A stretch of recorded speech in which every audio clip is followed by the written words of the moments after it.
Welcome back to a rare Friday night edition of the Comic Watchers. Hope everybody's getting ready for the weekend. And while we're getting ready for the weekend, for us, the Comic Watch weekends are always about crowdfunding projects. And luckily, we have Trevor Mueller.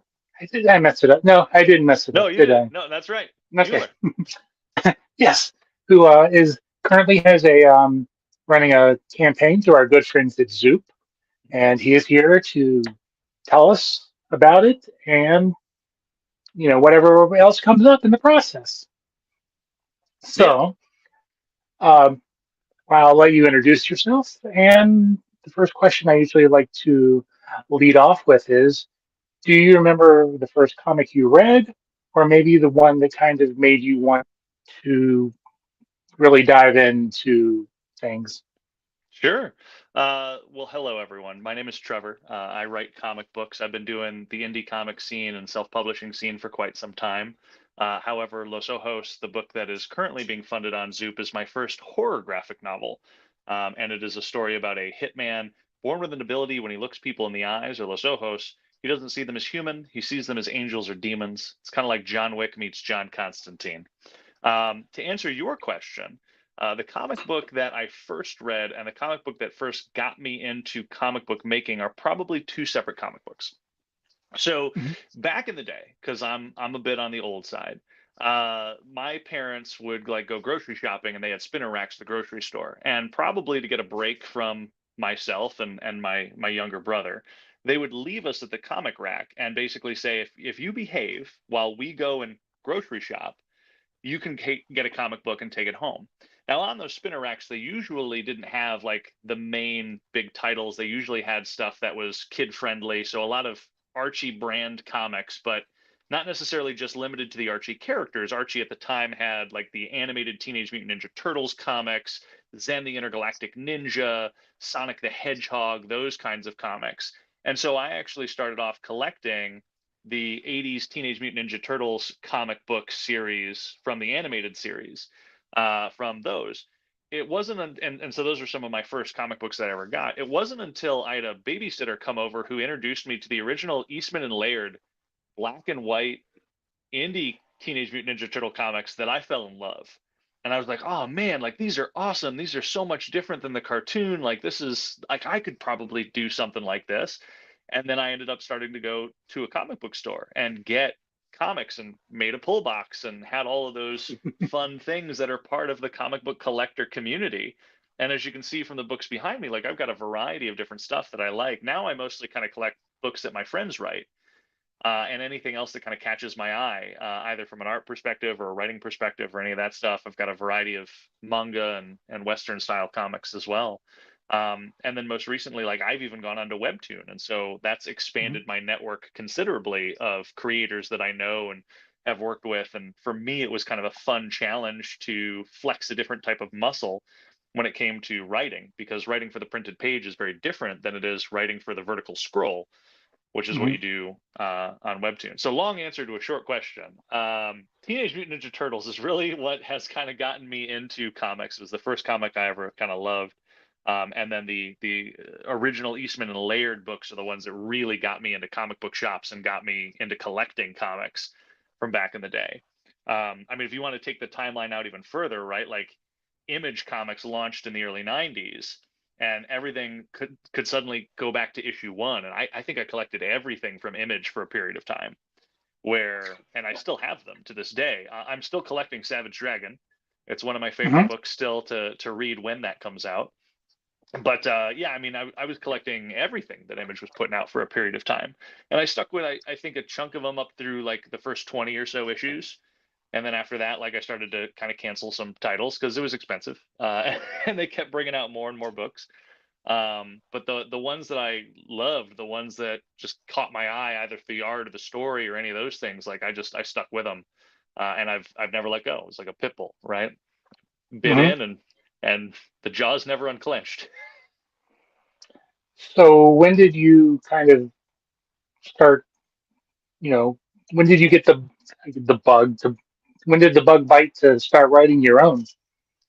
Very young, actually. I always liked visual storytelling. I was fascinated with film and television, but at the time, like, it was very difficult to make stuff like that at home. I mean, home video recorders were not really a thing until I was probably in my it was 10, 12 years old, something like that. We finally got one. And then when I got into middle school and high school, I started making home movies with friends of mine. So at a very young age, 5, 8 years old, somewhere's around there, drawing pictures with boxes around them that tell a sequential story was very inexpensive to do and very easy to scratch that itch for visual storytelling. Some of the first comics that I ever made were I did a superhero book because everyone does a superhero book, right? The only superhero story that I've ever written was called The Defender of Food, and it was about a kid superhero whose mission is to defend food. When aliens come and abduct Earth's supply of children and chocolate, the Defender of Food rescues the chocolate because somebody else is going to go save those kids. Like that he needed his niche. Like this was the thing that he did. And then I would throw these conundrums at him, right? Where it's like you would have a cannibal come out, and it's like, oh, can people be food? Like and it was just kind of like these fun little existential challenges to throw at this guy, which, again, I was 5, 8 years old. I didn't know what any of these things were. I just thought it was goofy and weird and something I hadn't seen before. And I ended up making comics too in middle school and stuff that were not Batman, but were very much Batman, uh, or X-Men. My fanfic phase, if you will. Yeah. And then when I went to college, like I kind of dropped it for a bit because I was paying to be there, and I was like, I should probably pay attention to what my teachers are saying. Grades are important, I guess, when you're paying to be there. And I had a scholarship, and those things to kind of help pay for cool school. So for like 2 years of college, I didn't do any storytelling or anything, and I was fairly miserable, quite honestly. Like I get a lot of joy out of storytelling, and some friends had started up this brand new thing that was hip and new and modern and cool called web comics. And so suddenly I found myself engaging with them in a jam style comic where it's like one person wrote and drew a page, and then somebody continued that story on the next page by writing and drawing the next page, and so on and so forth. And so we did that for a period of time, and that was scratching my itch. That was getting me back into my love of visual storytelling and forcing me to do things I hadn't done before, like digitizing my art and putting it into art programs and trying to do digital coloring and some of those. So again, it was an opportunity to flex a muscle and learn a little bit more about the technology and how to do this kind of stuff. And so I ended up spawning that off into two webcomic series that I did. One of which I collected in print. It was one of the first self-published books that I ever made. I learned a lot with those first two because I didn't understand like what were the differences in DPI or dots per inch when it came to the internet versus like print. And so one of them I made way too small of resolution ever be printed. And it's probably even too small to read now on your phones with the pixel ratios that we have today. But the other one I had made to be printed. And so it was the first book I ever self-published. I put a little money aside and basically said, I'll spend this money, I'll go to events and conventions and stuff, and I'll try to sell it. And if I sell it, I'll print another one. And if I Uh, don't sell it, I'll go play video games. And I don't play a lot of video games. So it was it was happenstance, and again, something that I always credit to the fans. Like I found a fandom and people who liked the kind of stories that I had to tell, and I am forever grateful to those people because without them I would not be doing this today. I would be playing video games and not talking to people like yourself. So and I was lucky. I had a couple of mentors that had worked at Tokyo Pop and DC Comics and stuff like that who took me under their wing, and they really showed me the ropes and taught me what I needed to do to get into these conventions, to make a print book, to get noticed by editors. And that kind of springboarded my career in the world of storytelling. So there's like a long rounded resume, if you will, about how I got started. And it's just been like that from there. I mean, a lot of the stuff that I have done up until this point has usually started off on the web. And then like we crowdfunded or we do a Kickstarter or something for it. This time we're on Zoop in order to make the book come out. Because as soon as that book finished, the first one that I ever self-published, we did 4 volumes of it. I was going to these conventions, I was looking around, I was talking to people, I was seeing what kind of audiences were going to cons, and there were a lot of kids there, and not a lot of stuff for kids to read or to consume. And I subscribe to the notion that I'm a Toys R Us kid. I don't want to grow up. I still like video games, even though I don't play them. And so with that, I designed a story for young readers called Albert the Alien, about the first foreign exchange student from outer space. And we got Albert's first story published in an educational anthology called Reading with Pictures. That book also featured creators like Jill Thompson and Raina Telgemeier and a whole bunch of big names in comics now, but at the time, like we were nobodies. And and then my editor had hooked up my artist and I, Gabo, on the Albert series because he was a colorist and nobody would give him a shot at doing illustration. And we loved working together. And after that first short story, I essentially said, "Do you want to do another one? Because I like working with you. I like this character. I like the world we've built. Like let's keep doing it." And we did like 2 or 3 short stories. We self-published those. We printed those out. And then I went to a signing event with Mark Wade, and I handed him one of my books and said, "Hey, here's some stuff for you to sign. I've just purchased your book. Would you like to see the kind of stuff that I do? I'm curious. I would love your thoughts and feedback." So we exchanged contact information. He emails me back from the plane later that day, and he's like, "I love what you're doing here, and I want to see this on my website," which he had just launched Thrillbent at the time. Hmm. And so we became the first young reader syndicated series on Mark Wade's Thrillbent website.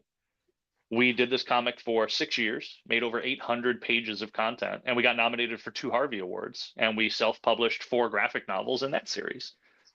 And what springboarded my next phase of my career is because we were doing that for 6 years, we had readers, that started out with us when they were 10, and now they're 16, and they're like, "Well, what else do you have for me?" And I didn't have anything because I'd been working Yeah. on Albert. And so from there, the word that's really kind of driven my career was diversity.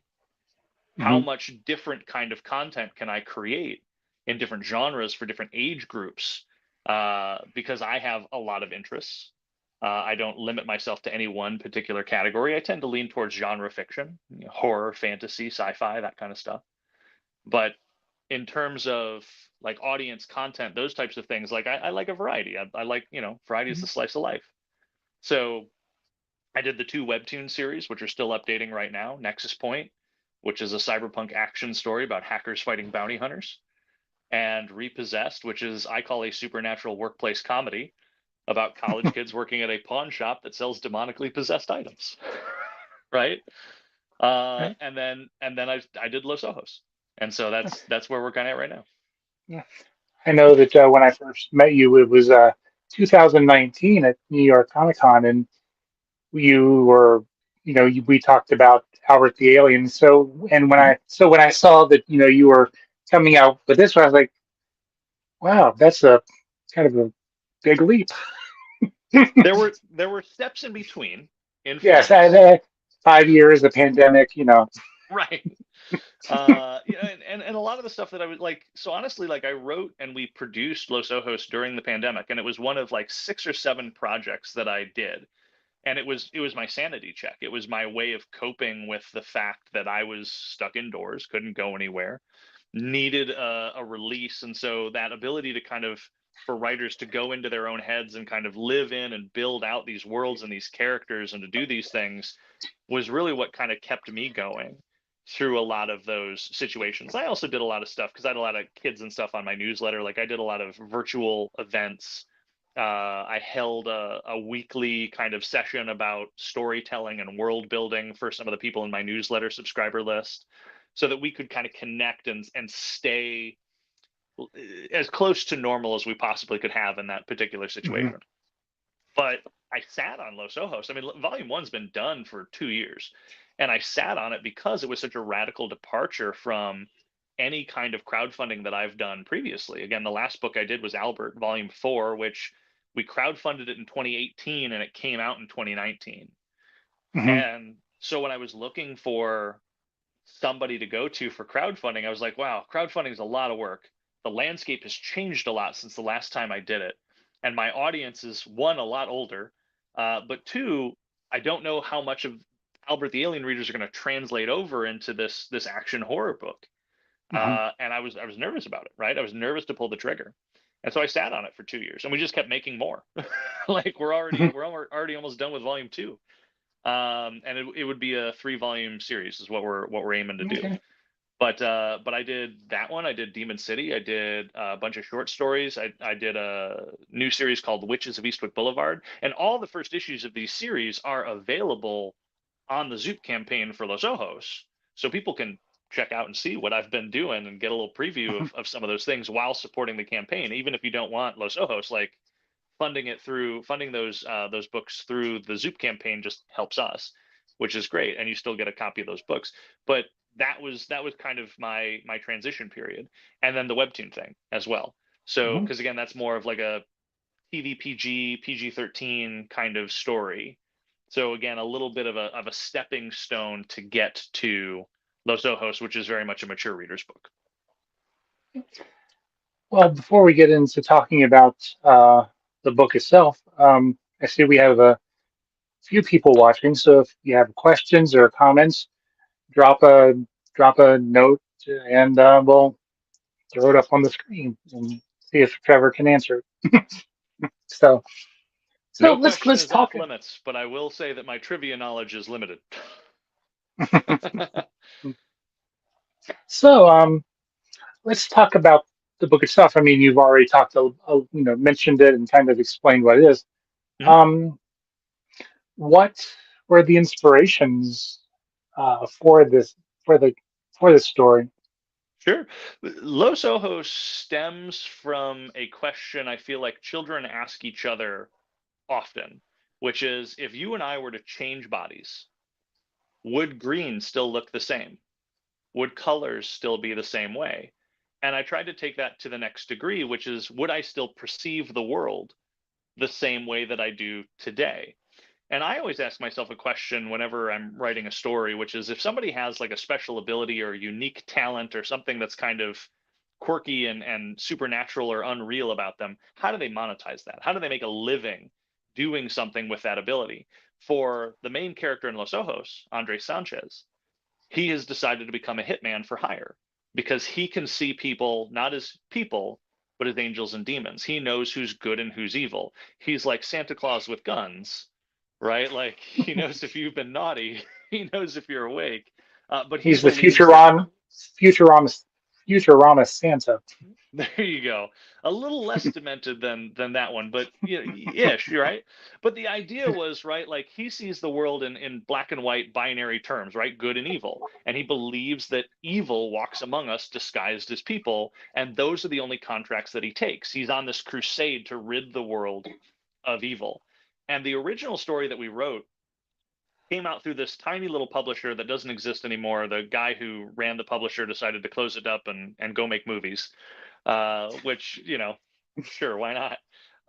And so we got the rights back when that was done. But we wrote a 25-page, one and done kind of short story about Andres confessing his sins to this priest and kind of giving all of his backstory and going on this 25-page adventure, and it ends in a satisfying way, but also there's a little bit of like a cliffhanger, like we could continue it if we wanted to. Mhm. It was a black and white story. I was working with the same artist, Francisco Iaquinta. He's an Italian guy, and we loved the idea and the concept. But I didn't have an idea for a sequel at the time. I didn't have an idea to how to continue the story without making it trite or uninteresting. New monster every issue. Okay, like we could do that, but that wasn't the story I was interested in telling. I liked this idea about perception and about an unreliable narrator through the lens of visuals instead of narration, which is what Andres kind of was, right? Like in this first issue, he sees something that he's never encountered before and it changes his perception of reality. It forces him to question that binary viewpoint that he has. And because I like to throw my characters curveballs, I like to keep them guessing, right? If they're uncomfortable, it's interesting drama and it's fun for me to write. But I didn't have a sequel idea, and so it took us probably about 5 or 6 years. And Francisco and I, the entire time, were in contact, constantly like coming up with ideas back and forth. And then I finally had kids, and suddenly I was like, well, wait a minute. Like kids keep you up all night. They want things like a certain way. They're basically like a chaotic neutral kind of person. They're not malicious, they're not evil, right? But they can be selfish. They can have Hmm. things that would throw somebody like Andres off his game. Somebody who needs to be in peak physical condition, who needs to have gotten a good night's rest the night before because he's got to have a steady hand the next day when he's holding that sniper rifle. And does that make for an interesting curveball to throw this character, to suddenly make that character a surrogate father figure? And that's what we did. And so this story kind of centers on Andres. We have the original story from the original publisher. We've put it in color now, and the entire book is in color. It's 132 full color pages. And so it's the original story and then the continuation of Andres doing this thing where he's now has to kind of choose between this crusade to rid the world of evil or taking care of these people that he loves, this surrogate family that he has kind of adopted, because he can't do both. And I thought that that was a fun and interesting kind of conundrum to put him in, and something that I hadn't seen done before in storytelling. So you're getting like fun kind of monsters that Andres gets to fight, and then you're also getting this compelling human drama about a situation that I feel like new parents or early parents can certainly relate to. But Hmm. anyone who also just has, empathy for an action hero suddenly thrown off of his game because of domestic issues that he's got to deal with. I thought that was a fun curveball. So I think I heard you right when you said that you went back and colored the Mhm. original stuff. Did you did you make any changes or any tweaks that you may have thought Yeah. would work better, or did you just kind of say this is it, this is the first thing, and let's just roll with it? So we did make a couple of small tweaks to it. So originally, I had wanted that book to be more PG-13, and I don't know if PG-13 is something else in Italy, but like there was nudity in the book, and there was a lot more stuff that I was like, this isn't PG-13, and so we had to kind of like cover some of that stuff up in the original version of the story. With this one, I was like, let's just go hog wild. Like, let's Hmm. whatever we want to do, right? Here's a list of things that make something R rated. Let's just start checking boxes and just The have full fun with it. Albert the Alien. Yeah, I mean, yeah, it's like the opposite of Albert the Alien a bit. Albert had very strict rules that I followed when I was doing storytelling, and I'm happy to talk about those. But with this, it was the exact opposite. And I think what was fun about this was there's an opportunity to make more layered and nuanced characters, to rely more on visual storytelling that implied, it didn't just tell. Because Albert has to Hmm. be very like upfront, like you have to be very clear to the reader about what's going on because you're talking to 6, 8, 12-year-old kids who may not necessarily know, and their ability to interpret is still developing. But with this story, like we were going after adults. I didn't want to limit myself in terms of writing. I didn't want to limit Francisco in terms of the art that he wanted to draw. I was like, if you want to draw, you know, a topless Spider Woman running around killing people because she's a Black Widow kind of like demon, do it. Let's go hog wild. And so like those types of things kind of get thrown in there where I'm just like, have fun with it. Like that's Hmm. really the kind of story that I like to do. That's the kind of creators I like to partner with. And usually when I start a creative relationship with people, I ask them like, what do you want to draw and what do you not like to draw? Because whatever you like to draw, I want to make sure that there's plenty of that in the story. And whatever you don't want to draw, I want to try to avoid those types of things. So if you don't want to Even draw more of crowds, that. yeah, well, then the joke is that like Gene Ha, my buddy, will never work with me because he's like, I don't like drawing cars and crowd scenes. And I was like, Gene, 9-page grid, panel one, we see 1,000 cars in the street. I want to And be able to rubble. count them. Their license plate numbers are this. He's like, stop it, I hate you. Uh, you know, but no. So again, this was just an opportunity for us to kind of go nuts and go hog wild. I'd done horror stories before, but like short stories, 10 pages, 15, 20 pages. Los Ojos, we'd obviously done the 25 pager before, but I hadn't done like an ongoing continuous story. in that genre before, and can I keep it creepy, can I keep it interesting, can I keep myself engaged and interested? And so that was a blessing, I think, that the pandemic kind of gave to me, because I had the opportunity to work on this as a vanity project in the background, and then it's only now that we're kind of releasing it out into the world, because been sitting on it for 2 years. So it's time. It is time to let this thing out into the world, um, while we're still making the next one. And then that way, if we're successful on this campaign, if there's a thirst to have more of these types of stories, the next one's already ready to go. You don't have to wait a long time for us to get it done.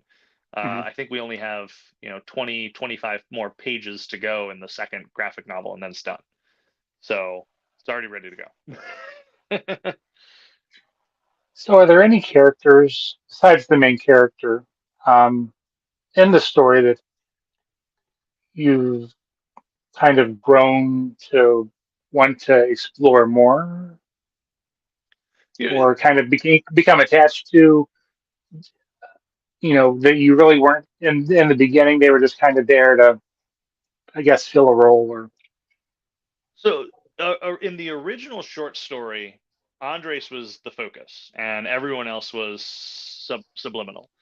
But in that story, he rescues a woman inadvertently by taking out one of his hits. He rescues this woman and comes to find out that her child has been kidnapped. He's part of a human trafficking ring, and has been taken by these human traffickers. And so Andres isn't under contract. He's not getting paid to do this, but he agrees to help this woman save her kid. And that was always just a vehicle to get to like a big final battle for that particular story. I had never fleshed out this woman, Sophie, and her kid, Tony, beyond the fact that he's 5 and she's, you know, caught up in the wrong circles. And so I got a chance to kind of dive into these people and like, who were they? Like, how did they get into these situations? Why are they this way? And what other kind of trouble are they potentially in that Andres could either help with or get pulled into within the story? At the same time, we left the first issue open on a cliffhanger, like a little bit of a cliffhanger, right? Kind of that reveal moment. We got an early review on that first issue back in the day where somebody was like, I knew exactly where this story was going until the last page, and then I had to go back and reread it because we had peppered in hints throughout as to what was actually happening, and they didn't Mhm. pick up on it until the last page when we wanted them to pick up on it. And they were suddenly like, and that made this a really fun and unique story. And so the exploration of that is Andres is on medication, right? Like, and the medication may or may not be causing hallucinations. And so at the end of the first issue, FBI agents are on his tail. And so I also got to flesh out these characters in this expanded story. Like, who are these people that are hunting him down? And even though we sympathize with Andres, contract killing is not a noble profession, right? It's not a good guy thing to do. And so who is Andres in the eyes of these law enforcement officials? And what he's doing, he believes he's ridding the world of evil, but how does that come across to people who don't believe that demons exist in the world or don't know about his crusade or his ability, and they just think he's crazy? And so I like to kind of like build up some of these elements and these characters who naturally kind of conflict with each other a little bit. There's less of that mustache twirling kind of villain. We have some of that in this first issue, or in this first trade, but like I wanted the characters to be nuanced and layered and kind of interesting and complicated, and have the audience kind of question, well, how would Andre see these people? If he looks them in the eyes, does he see them as angels or does he see them as demons? Um, and those reveals get to be really fun as the story progresses. So there's not like one particular character that I've kind of gravitated towards, but the opportunity to flesh out the characters that we had already established in that first issue, who again at the time were background characters. I think Sophie shows up Mhm. in 4 panels total. you know, maybe 5. Tony's in 1 or 2. And so the opportunity to kind of flesh them out and to give them backstory and to make them real people and real characters was fun. and I really, really enjoyed that. I also tend to, I don't know how much you know about writing, but there's the school of thought that like writing kind of exists on a spectrum where at the one end you've got plotters and the other end you've got pantsers. And plotters are people who kind of outline and meticulously kind of detail out their stories, and then pantsers kind of write by the seat of their pants. They don't have they have an idea and they just kind of sit and run with it. And writers fall somewheres on that spectrum, and sometimes you go back and forth. And with some characters, I tend to lean towards being a plotter. Hmm. But with some characters, I've allowed myself to lean more towards the pantser end of the spectrum. We've got subplots that are in there that I was like, I have an idea of where this is going, but I'm very curious to see how the character takes me there. Hmm. And so those have been fun to kind of explore. And so some of these characters that I thought would be ancillary and not important suddenly became more important through this very organic kind of writing process. And I've really, really enjoyed that part of this book too. I'm trying not to like spoil anything, like because Yeah, again, no, I, there's a lot of potential spoiler layers within stories that have twists and turns like that. But the layers of the characters and the intricacies of them, and then how they all kind of relate and coalesce with each other, is the part that I think has been the most fun for me.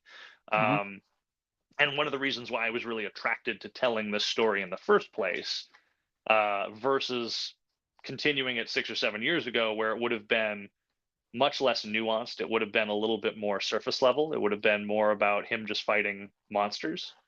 And again, there's plenty of that in this, but that's not all this is anymore. now you mentioned that you're a plotter and a fly by the seat of your pants writer, Yeah. depending on the character. Um, do you have like I don't want to say a ritual, but do you what's your process for writing? When do you like have a set time where you just sit there, or do you when the or going along the idea hits you and you Yeah. So it used to be, I used to have a job downtown and I had a 45-minute train commute to get there. And that train commute was the biggest benefit that I've ever had from a writing perspective, because it is 45 uninterrupted minutes of just writing. And I've loved that. That was always the highlight of my day.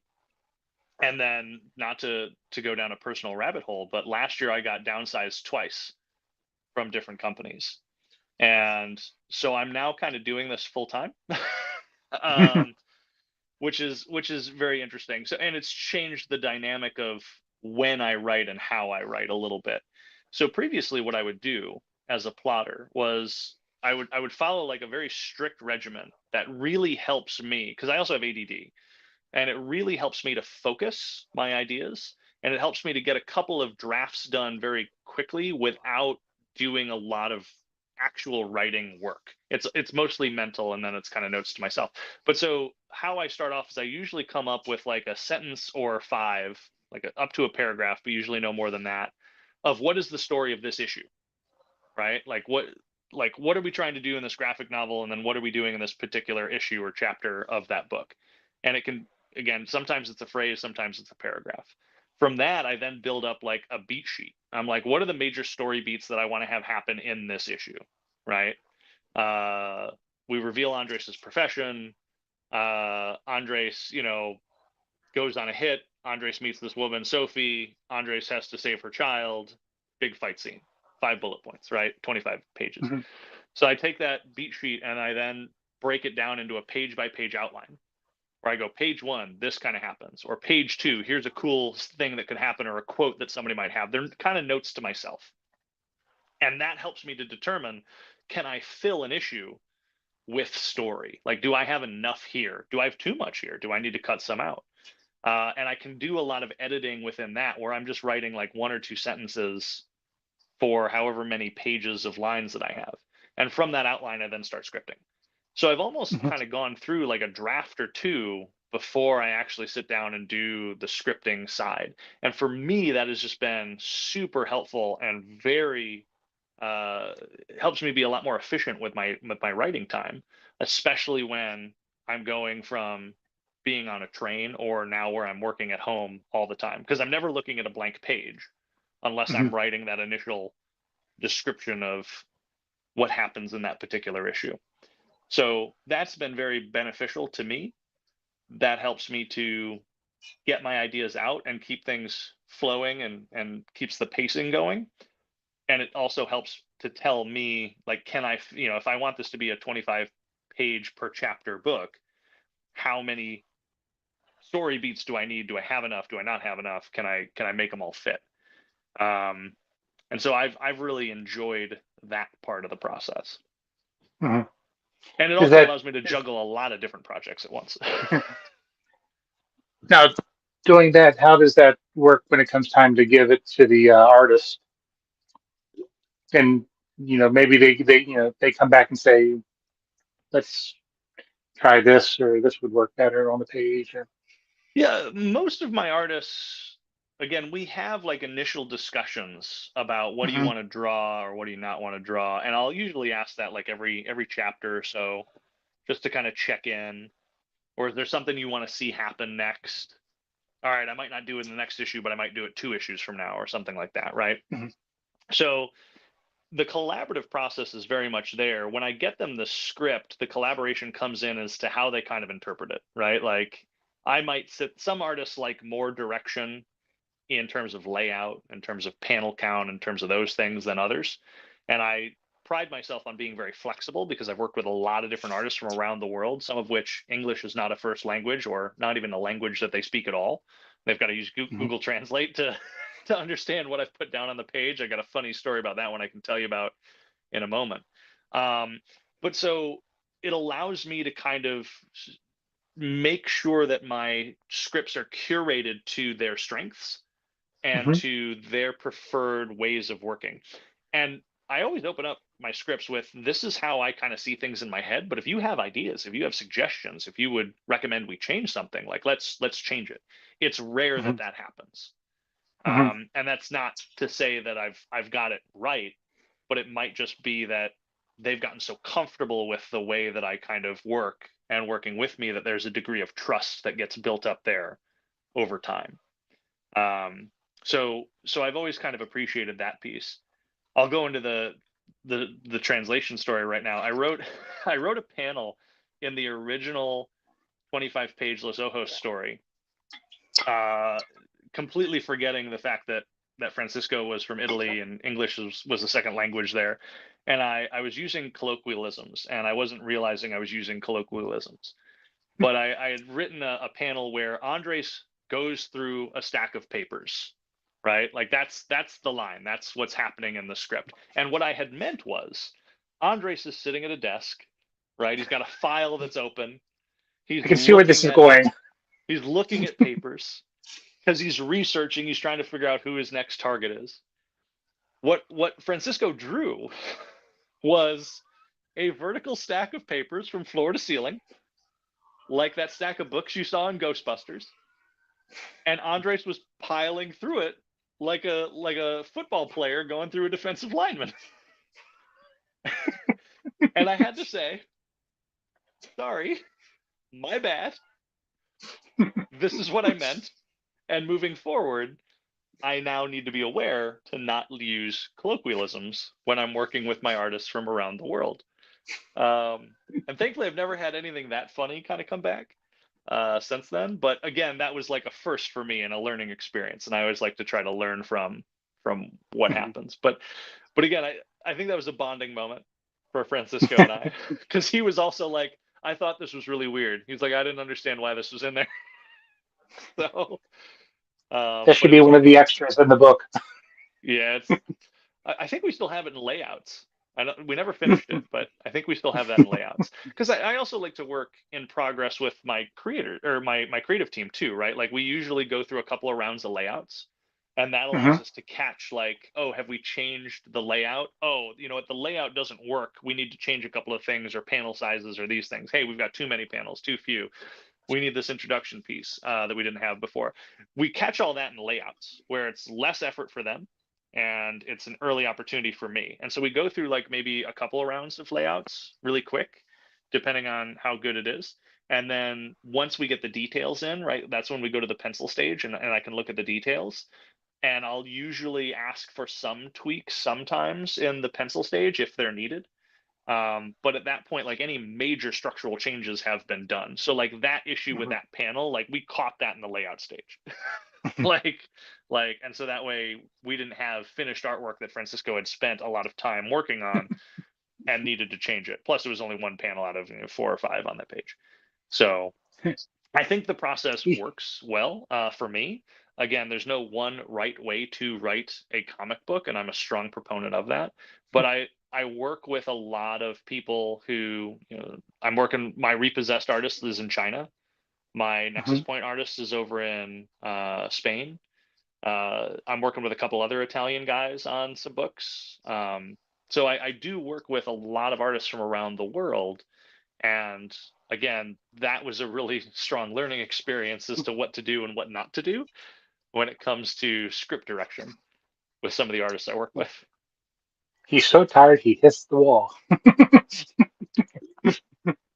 Yeah. it's no, and again, like we'll have those discussions. Like I always encourage it as a dialogue. So if they don't understand Mhm. something or something seems weird or they need clarification, like there's been a couple of panel layouts and stuff that I've suggested to Francisco, and he's like, I don't understand what you're talking about. Like, can you sketch it out for me? And then I'll Mhm. sketch it out, and he'll be like, okay, well, what if we did this instead? And I'll be like, oh yeah, that's great.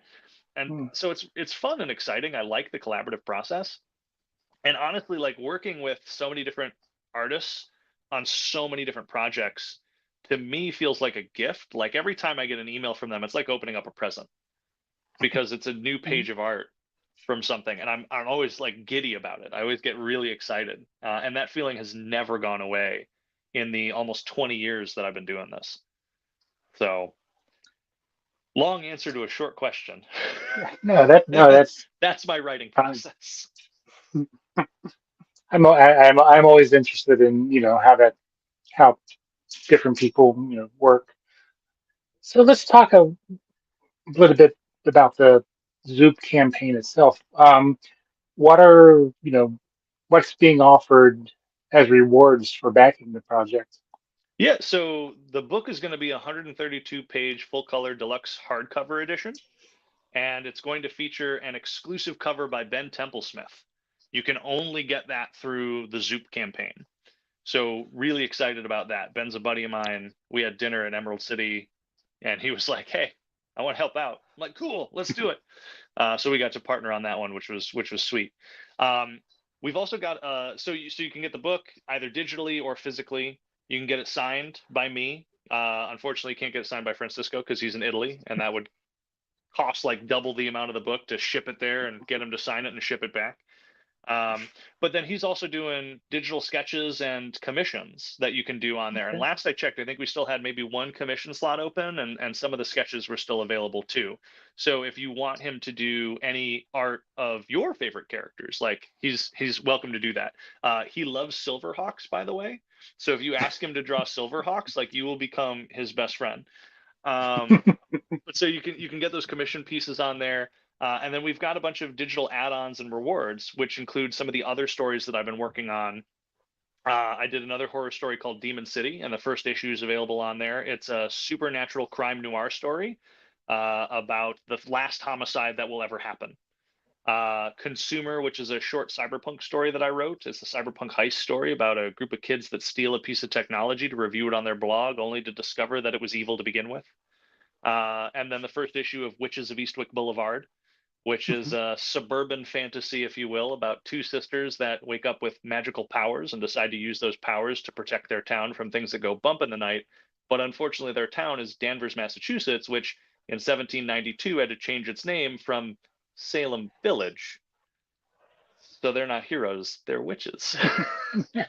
um, Nice. and I, and I think we also included a first issue in there for a new Indiana Jones style adventure series called Beyond the Pillars, which is about a dishonorably discharged soldier who sticks around after he's been kicked out of the military because he's discovered a secret war happening behind the scenes. So, long answer to a short question once again, you've got a lot of different options for the book. You can get art from the artist, Francisco, and then you can also check out some of the other series that I've worked on. Oh, all 4 of the Albert the Alien volumes are also available through there as well. And again, those were nominated for 2 Harvey Awards. So when I say that they're good, it's not just me saying that. Somebody else also thought they were good. But we lost one of the awards to some other bald guy with glasses named Brian K. Vaughan, whoever that is, right? Yeah. Uh, Flash in the pan. right.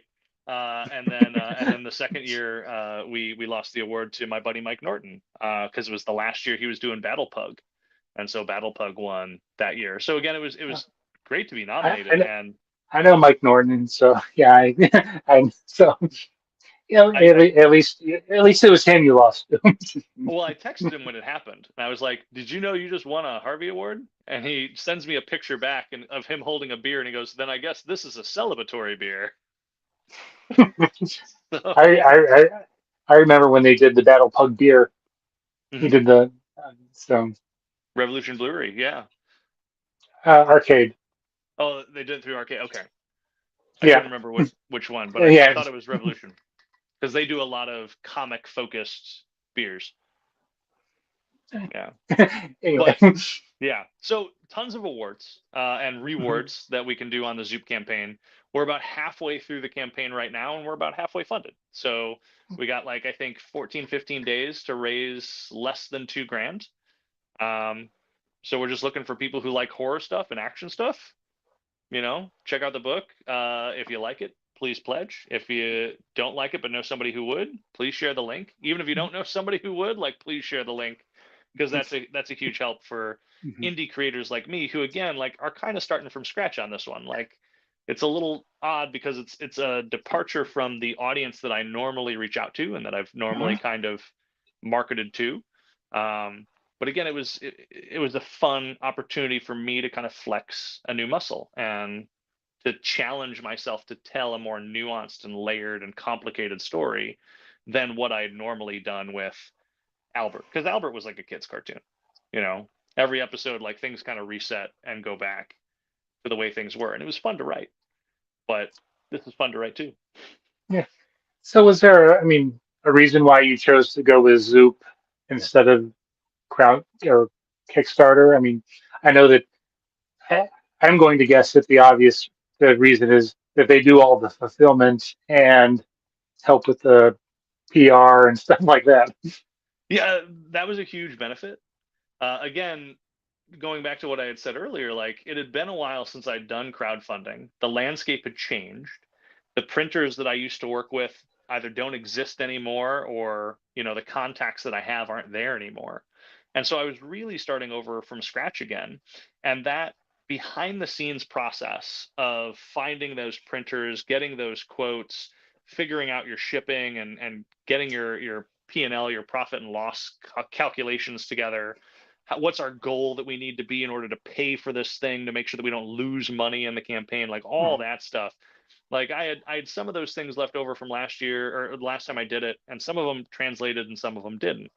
And I was picking people's brains and just asking, like, there's also a lot of different crowdfunding sites out there now. At the time there was only Kickstarter.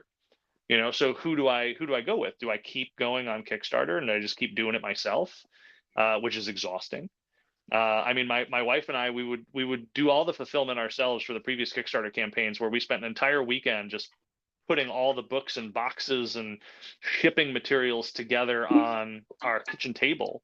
And we had a printer at one end and stamps at the other, and we just created this process line where we were double and triple checking everything along the way. And yeah, that was a lot of fun when we didn't have kids, but now we have kids.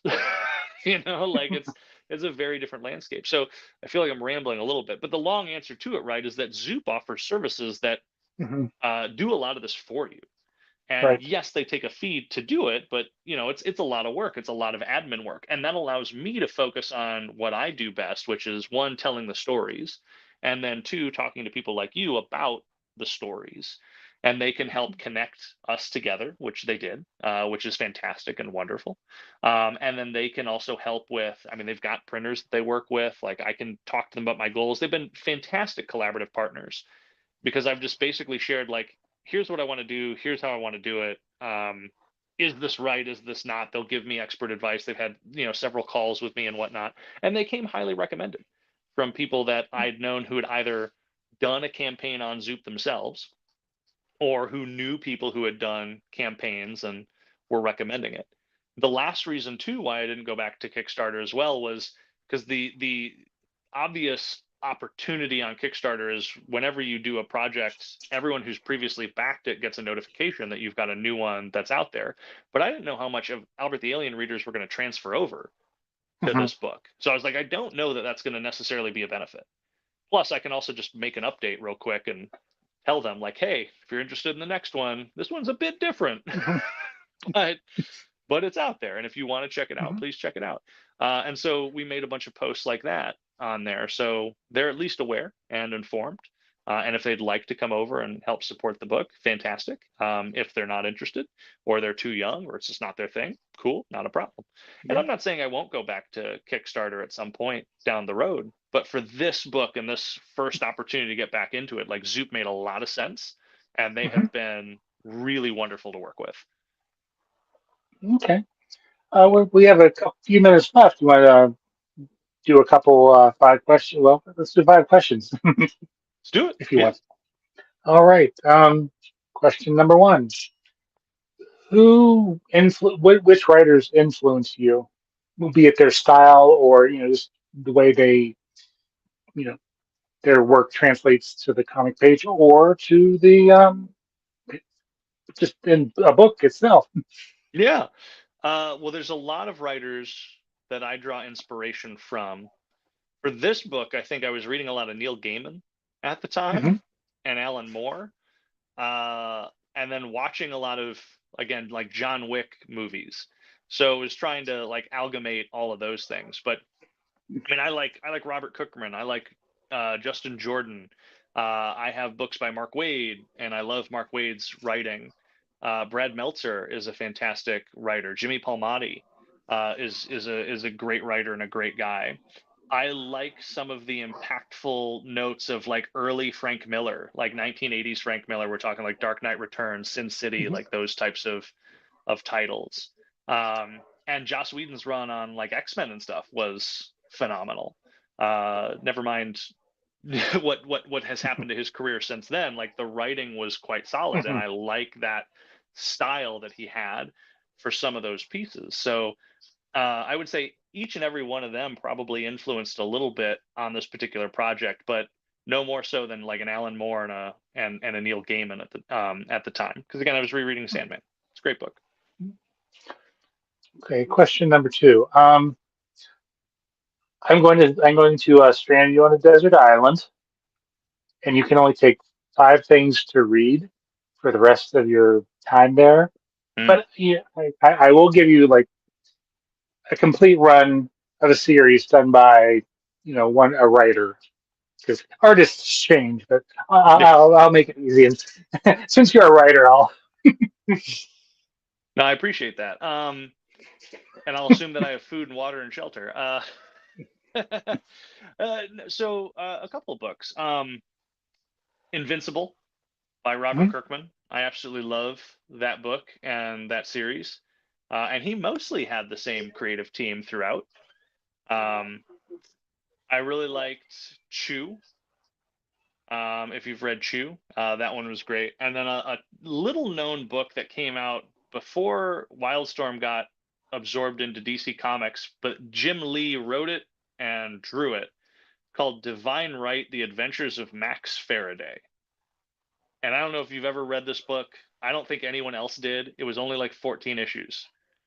But it was essentially about a college slacker who downloads the creation equation, which gives him the power of God. But he has accidentally forwarded the source code that allows him to control these powers to his online girlfriend.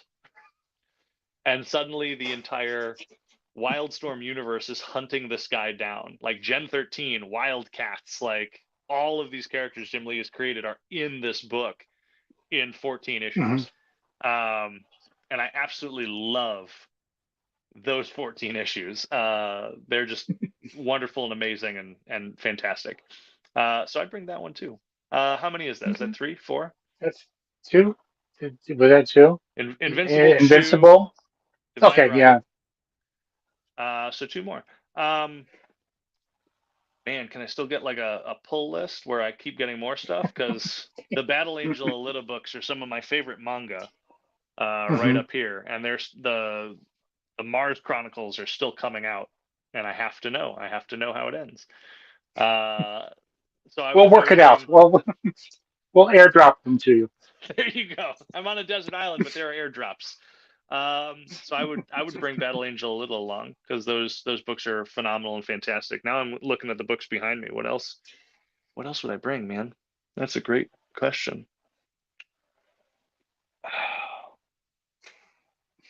You know what? Let's go with Justin Jordan, his Urban Animal books. They're based on the webtoon that he made, and I think he's Hmm. got 5 seasons of it on webtoon. But they've got one out in print right now, and they just funded the second one on Kickstarter, so that one will be coming out through Rocket Ship. But if you haven't read Urban Animal, it's a phenomenal book about a teenage chimera, so he can turn into like different animals, and he's trying to fight this war between these animal and chimera factions. I'm not selling it well, but Urban Animal, I would throw that one on there. Yeah. Okay. Question number three. Um, and this is always a toughie because there's only four spots. Who would be on your Mount Rushmore of comic creators? Mm. I mean, you got to put Stan on there. Stan Lee. Too much influence in the industry to not. Um, I mean, I like Alan Moore. Alan Moore as a Hmm. writer was phenomenal. A lot of the books that he made were highly influential out there. Raina Telgemeier. You got to throw Raina up on there. Raina is such an influence in the YA and literary graphic novel scene. And at one point, if not still today, was responsible for 10% of total graphic novel sales in the United States. Now I think Hmm. Rachel Smythe might have surpassed her, but Raina was kind of the first with her autobiographical tales, so Raina would be up on there. Um, Man, I'm trying to think. Personally, I'd love to see one of the Image founders up there, maybe Jim Lee. you Okay. know, just because what they did was so revolutionary to the comic book industry, especially at the time, but still resounds today in terms of how Hmm. books get made and the quality that goes into books in terms of paper type and coloring techniques and lettering styles and all those things. You can't overlook that. So I would definitely throw one of the Image founders up there. Let's call it Jim. Okay. Sounds good. Question number four. Rob Liefeld would be mad that I said that, but Why, when isn't he mad? So, he's got another Deadpool movie coming out. He's fine. yeah, true.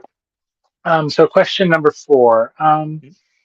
Let's say any of the major publishers came to you and said you can have free reign for any property of ours that you would, to write. Um, what are you choosing? Oh, this is a great question because again, my tastes tend to gravitate away from the popular.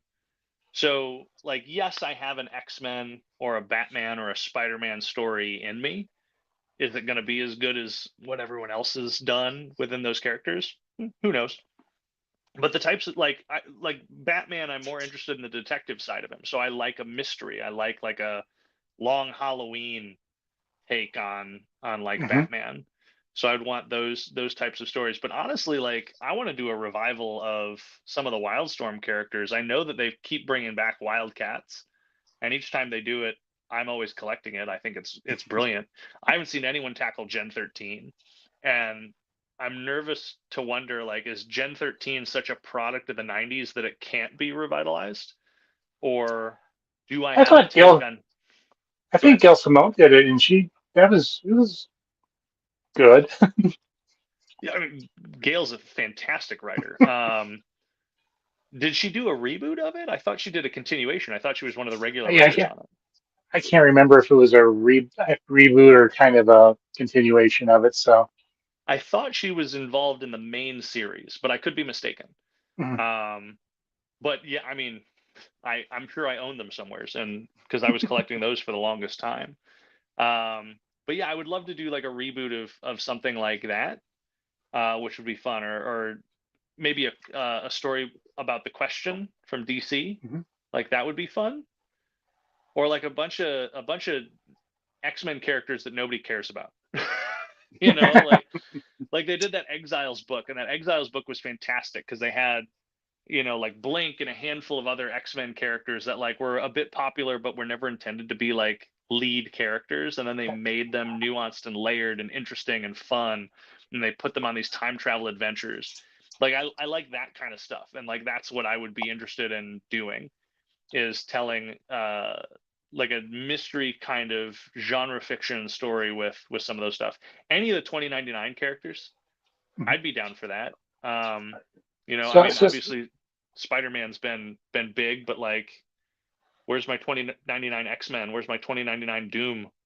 Like those I were think those were fun titles. I think Steve Orlando brought them back recently in his run, but I don't think they really got the you know exposure that he once had. Yeah, I know that Spider-Man had his 2099 revival for a bit, and I'm sure some of the other characters made appearances in it. Um, but I didn't get a chance to Yeah. read it, unfortunately. So But hold on, let me make sure I'm hearing you right about the X Men. You're saying you want to write a Wolverine story. because there's not enough of those out there. Yeah. Honestly, I'd be more interested in like X-23 than Yeah. Wolverine. I think, yeah, because she seems a little bit more contemporary. Um, or a story where the two of them have to team up to do something together would be kind of fun, because then you get like this young and old dynamic, like this old Mhm. school and new contemporary kind of element. A little bit of lone wolf and cub, which Wolverine's always kind of been a bit of a lone wolf and cub for me, and they've always Mhm. tackled him that way in multimedia, right? Where he's like taking Jubilee under his wing in the '90s cartoon, Rogue under his wing in the live action movies. He actually took X-23 under his Mhm. wing in the Logan movie. Like I like that dynamic of the lone wolf and cub element for Wolverine. So if you were to give me him, like I would want a younger, more contemporary character for him to kind of play off of. Right. Um, and X-23 I think would be a lot of fun to do that with. So, but again, I, those I was those just those I yeah, was just being I was because just being kind of yeah, you know everyone's just got their Wolverine story. Again, like if Marvel approached me and said we want you to write Wolverine, I would not say no. Like I would have a story Mhm. for Wolverine. Those aren't the types of stories that I think about. Yeah. Uh, I like I like creator owned stuff. But again, like, and if Marvel or DC were to come to me with like a vanity project and be like, "What do you want to do?" What I Mhm. would pitch them would probably be like, "What are some of the revival characters that we can kind of bring back, and how can we have fun modernizing some of those characters?" And I think you see a lot of that get done. I mean, Gunn did a fantastic job of it with the Suicide Squad, Mhm. where he was bringing back like the Polka Dot Man, Yeah. and made that work in film in a way that was fun, visual, compelling, emotional. Uh, I like those kinds of things. Like, give me a weird underdog, ridiculous character, let me own it, and let me just do something weird and wacky with it, Mhm. and I would have fun with that. Yeah. And the last question before we wrap up is are you reading anything or watching anything that you're really enjoying that you think people should check out? 100%. I mean, any of the webtoon stuff that I just told you about Hmm. are wonderful and fantastic. Urban Animal. My buddy Tom Zoller's got a book out called Cupid's Arrows, which is really cute. It's about like secret agent cupids trying to make people fall in love. Um, and then Let's Play. Yeah, by Leanne Kettrick. So those books are amazing and incredible. What I'm reading right now is again Savage Dragon and a handful of other comics, but the Reacher or the Reacher novels Hmm. for the TV series. I'm reading them in order. I think I'm on like the seventh or eighth book. And those have been kind of fun to revisit and to see how, well, I've never read them before, so not revisit, but to kind of go back and look at the format and how those are kind of written now and at the time. And then I'm going back through like some of my old pull boxes and just kind of reading what I would call the classics, right? Like early Hmm. Image stuff, Witchblade's getting a revival, and it looks phenomenal. Like I'm really excited for that one coming out. I saw Matt Hawkins just announced that they're going to redo The Darkness, and I loved that book from Top Cow. Um, so I'm excited for that one to come out, but I've not read it yet. And then, I'm trying to read more mysteries, Hmm. more novels right now, just because that's what's capturing my attention and allowing me to kind of keep. Uh, it's how I go to sleep at night. Like I read a little Hmm. bit before I go to bed, Yeah, and it lets my brain focus on something so that my ADD doesn't take over and just have a jumble of thoughts going through my head and it never shuts right off. there with It you. allows me, yeah, it allows me to focus on one thing and then I can kind of go to sleep. So I like those things. In terms of watching stuff, I mean, I just finished X-Men '97, and that Hmm. was incredible. I really really dug that. I have not seen the Fallout show yet, but I'm excited to watch it. Um, so I'm looking forward to that one. But honestly, like I jump onto TV shows and stuff like late, so Yeah, I know. that's Yeah. it's always like right Well, now what you I'm have kids. I do.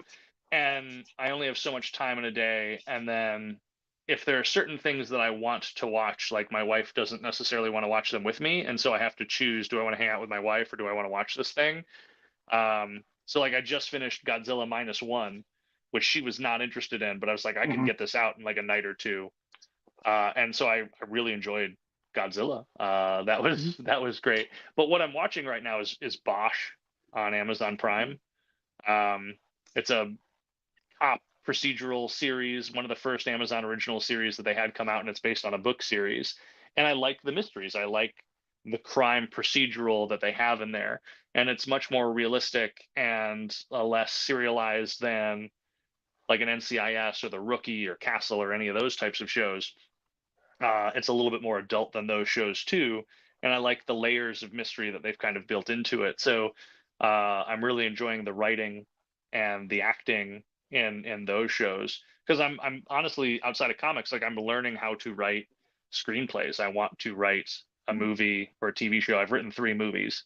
None of them have made, but and they might get made into comics. But I'm writing those right now. And then the reason I'm reading a lot of novels right now is I'm trying to figure out like what does a narrative voice sound like for me because I would like to try my hand at prose. Again, is it Hmm. a new muscle that I can try flexing? Is it a new challenge that I can tackle? I'd like to give it a shot, and so I might end up doing that this year too. No, But right great. now we're just So, promoting the Los Ojos. definitely. Well, guess what? I'm going to give you, as we wrap up here, I'll give you one more time to do a pitch for the fort and the Zoop crowdfunding project, and also let people know where they can find you on social media. Fantastic, thank you. Yeah, Uh, Trevor A. Mueller is my website, my Twitter, my Facebook, my Instagram, my TikTok, my YouTube. Find me, follow me, friend me. So it's my name, Trevor, with the letter A, and then Mueller, all one word. Um, and so you can find me everywhere. I've got my newsletter up on my website that you can join, trevoramueller.com/newsletter. It comes out monthly. I won't spam you. It's come out a little bit more frequently with the crowdfunding come on, but it's just quick little reminders and updates to folks. But yeah, so Los Ojos again is as an action horror story. Think John Wick meets John Constantine about a hitman with guns fighting demons that are real and or imaginary. And it's the story of this guy coming to grips with a potential perceived reality and the actual reality and he's got to juggle this concept of what's more important, fighting evil or helping to raise this kid. mhm. And it helps to keep him alive. It helps to keep, like, both of these things are kind of helping him in his day to day. So it's 132 full color pages with art by Francisco I. Quinta, colors by Marco Pagnotta, and letters by Taylor Esposito.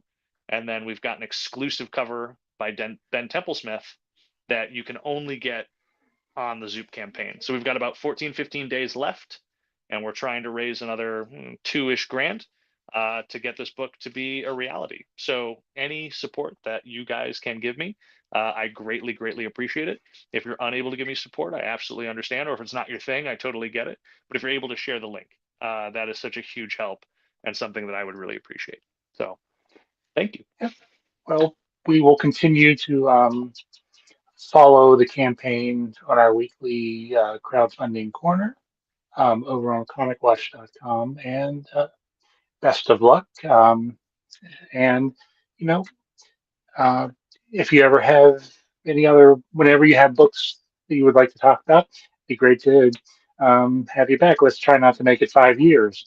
100%. Well, again, I've got like 6 or 7 series that I've been working on, and again, the first issues are available through the Zoop campaign for Los Ojos. So if you want to check Mhm. them out, if you want to get a preview of the stuff that I've been working on, check those out because they're very different genres, they're very different audiences, they're very different art styles because very, very different stuff. So at least go and check out the pages because you can see the cover images and stuff that they have in the Zoop campaign. And then the Zoop campaign also has preview pages of Los Ojos if you want to check that out further too. So yeah. All right. Well, I'm going to close out the show by trying to say what my co-host usually so eloquently says: the world can be a horrible place, but there's also be good to somebody, be good to everybody. Read comics, buy them from your local comic store, and just read something that you enjoy and share it with somebody. And we will be back next week with another guest. So thank you again for taking the time out of your Friday evening to spend it with us, and thank you to everybody who is watching for doing the same. And we will return.